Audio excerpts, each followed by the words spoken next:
At 5 or 6 a.m., depending on the seasons, Fajr Salah has arrived and is on its way to soon expiring. Within 100 minutes, an hour and a half. In that hour, a small blessed group of Muslims pull themselves out of bed, they wash up, head out to the masjid perhaps, remembering Allah Azza wa Jal, making tasbih, perhaps using the siwak from the prophetic example, until they arrive at these homes that Allah erected, the houses of Allah, fi buyutin adhina Allahu an turfa'a wa yudhkara fiha ismuh. Houses He permitted that they be erected for the mention of His name, and they say and they mean, Allah is bigger than everything in my life. Allahu Akbar. Whereas the massive majority of the ummah in that hour is asleep in their beds. And if there is in a home a mother or a father or both that pray, most likely the older children at the same time are still sleeping in their beds. Fajr time has now expired. The Fajr is over. And now it's time for school or work. All of a sudden, the house bursts with life, bursts with activity. The alarms are going off like they're sirens. Like people have to run for the bomb shelters, and the hallways get crowded, make lines in front of your bathrooms. And even if you go to Muslim countries, even the streets will tell this story. A moment ago, an hour ago, they were silent graveyards. All of a sudden, they're buzzing. Traffic in the streets and people cutting each other off and honking horns, and there's coffee lines. These 2 hours tell a great deal of the story about the condition of the Muslims with regards to their deen. You know, there are many parents out there, many mothers and many fathers that wish that their children pray Fajr on time. But that's it. It's just a wish. It stops there. If it doesn't happen, nothing changes. But if you compare it on the other hand, if your child were a few minutes late for work or school, what takes place? Immediately, the tensions rise. And you storm over to their bed, and you say and you do whatever is necessary to make sure this child gets there on time. Question, is it wrong for people to be concerned with their jobs, their careers? Is it wrong to be protective of your child's degree and his future? Absolutely not. In fact, it's undeniably Islamic that you consider it wrong to be a burden on society by choice, right? It is absolutely wrong for you to be a burden on the people. That is clear. But how can it be, can it ever be acceptable that our work, our career, our schooling that leads up to it, our educations, is greater in our lives than Salatul Fajr? I'm not talking about Salatul Jama'ah, praying in congregation. I'm talking about what has never been debated in the Ummah of Muhammad sallallahu alayhi wasallam as an obligation for the past 1500 years. I'm talking about the super foundation of Islam.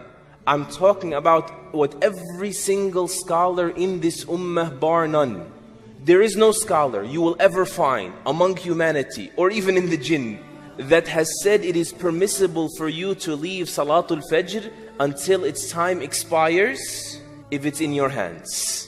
If you can do anything about it, so long as you're conscious and you're not a woman who's on menses or postpartum, there's a time for salah, it cannot be deferred beyond it. As a matter of fact, Ibn Hazm and Ibn al-Qayyim say all the scholars of Islam will also agree that missing a prayer deliberately until its mandatory time expires is the greatest sin by ijma', by unanimous agreement, greater than murder, greater than drinking wine, greater than zina, greater than cruelty to your parents. Do we see it that way? In fact, the only thing they debated over is whether or not leaving salah, giving up salah like this, or certain forms of giving up salah, whether they invalidate your Islam or not. And so after knowing that, please just imagine the scene with me. Imagine what we do. You get up in the morning if you pray Fajr and you tell your son, Fulan, Habibi, Beta, whatever, salah, if we do that much. Come on, salah, Allah ihdeek, may Allah guide you, get up. And that's it. You walk on, cool, free of conscience, no guilt, and you go on with your own personal life. And then an hour later, when it's time for school or it's time for them to get to their job, you come in irate, you come in angry, and the atmosphere gets hostile, and you make sure they have to get there.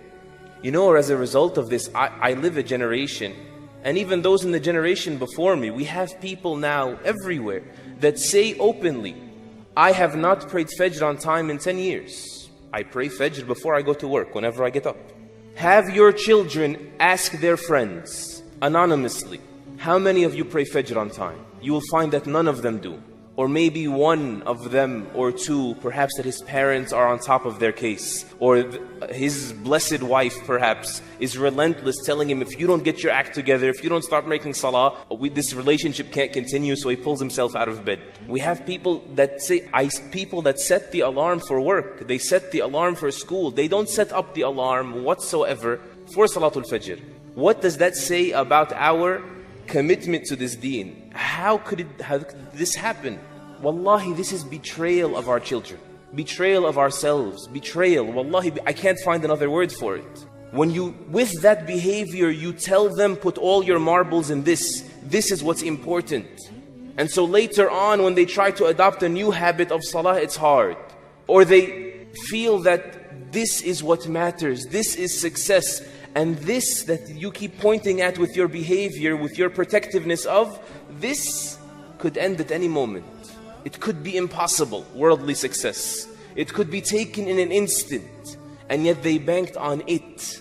Something that can vanish in an instant. How? How could it be that our school, which is the roadway to our career, became more important, greater in our eyes than Amudul Islam? The Prophet ﷺ called it that, the central column of Islam, because it is that which your Islam collapses without. How could it be that my start time at work, which determines the impression I put on my boss, how my boss looks at me, is more important to me than the pillar of Islam that without it I could be disqualifying myself from Islam? How could it be that my sadness when my pay is docked at work, for not showing up, for not signing in, for not giving it the due time that is expected of me, not meeting expectations, how could my sadness for being at loss with my money, being docked in my pay, be greater than my sadness when I miss Fajr one day? This is a very painful comparison that we need to make, because it reveals to us that in reality, our dunya has become greater in our hearts than our deen. Whereas Salatul Fajr, that hour of Fajr, this is the most honest hour. Because it will honestly answer that question. Is dunya, worldly gain, more of a priority for me than deen?